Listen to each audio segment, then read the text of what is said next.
আজকে আমি আপনাদের সাথে শেয়ার করব শুটকির আঁচড়। কাঁচা কাঁঠালের অনেক ধরনের রেসিপি আছে, তবে অনেক রকমের সবজি দিয়ে শুটকি দিয়ে আজকে আমি রান্নাটা শেয়ার করব। তো সে পর্যন্ত সাথেই থাকুন। আসসালামু আলাইকুম, আশা করি যে যেখান থেকে দেখছেন অনেক বেশি ভালো আছেন। আলহামদুলিল্লাহ আমিও ভালো আছি। সেরেনা কুকিং হাউস চ্যানেলে আপনি যদি নতুন হয়ে থাকেন প্লিজ চ্যানেলটা সাবস্ক্রাইব করে দিবেন আর পাশে থাকা বেল আইকনে ক্লিক করে রাখুন, যাতে আমার পরবর্তী ভিডিও ছাড়ার সঙ্গে সঙ্গে আপনি দেখে নিতে পারেন। শুটকির আঁচড় রান্না করার জন্য আমাদের যেসব ইনগ্রিডিয়েন্টস লাগবে, প্রথমে আমি দেখিয়ে দিচ্ছি শুটকি। এটা কোরাল মাছের শুটকি। যেহেতু বড় মাছ, আমি এক পিস নিয়ে গরম পানি দিয়ে খুব ভালোভাবে এটা ধুয়ে নিয়েছি। তারপরে শিলপাটা একটু থেতলে এভাবে আমি এটাকে ঝুরা ঝুরা করে নিয়েছি। আর লাগবে সবজি। বাসায় যতগুলো সবজি ছিল আমি সবগুলো নেওয়ার চেষ্টা করেছি, আপনারা আপনাদের পছন্দ অনুযায়ী নিতে পারেন। তো প্রথমে দেখিয়ে দিচ্ছি এখানে কাঁচা কাঁঠাল। এটা আমি আগে সিদ্ধ করে ডিপ ফ্রিজে রেখেছিলাম, প্রয়োজন মতো নিয়ে নিয়েছি। এখানে নিয়েছি মিষ্টি কুমড়ার শাক আর ডাঁটা, পুঁই শাকের ডাঁটা নিয়েছি, বরবটি নিয়েছি, মিষ্টি কুমড়ো নিয়েছি, সাথে নিয়েছি আলু। আপনারা আপনাদের ইচ্ছা মতো সব সবজি নিতে পারেন। পেঁয়াজ, মরিচ, আদা, রসুন লাগবে, আর লাগবে হচ্ছে আমাদের গুঁড়া মশলাগুলো। তো সব কিছু তো আমি রেডি করে নিয়েছি। এখন চুলার কাছে চলে যাচ্ছি মূল রেসিপিতে। প্রথমে আমি একটা কড়াইতে তেল দিয়ে দিলাম। তেল দিয়ে এখন দিয়ে দিচ্ছি পেঁয়াজ। পেঁয়াজটা একটু হালকা ব্রাউন করে ভেজে নিব। হালকা ব্রাউন করে ভেজে নেওয়ার পরে আমি দিয়ে দিচ্ছি কাঁচামরিচ কুচি, এটাও একটু ভেজে নিচ্ছি। দিয়ে দিচ্ছি আদা রসুন পেস্ট, এটা 2 মিনিট ভেজে নেব যাতে কাঁচা গন্ধটা চলে যায়।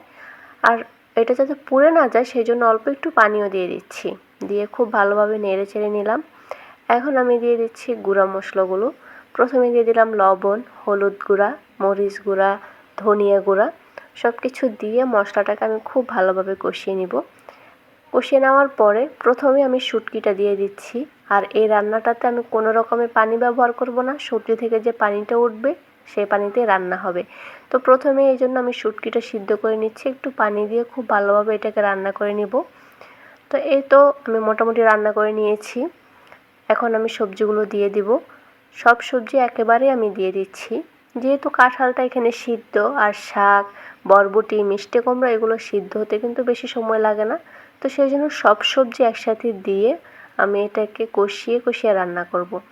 এক ফোঁটা পানিও ব্যবহার করব না, এমনিতে শাক থেকে পানি ছেড়ে আসবে। তো এই তো আমি ঢাকনা দিয়ে রান্না করে নিচ্ছি, দেখাচ্ছি আপনাদেরকে 7 থেকে 8 মিনিট পরে। দেখুন কতটা ঝোল বের হয়ে আসছে।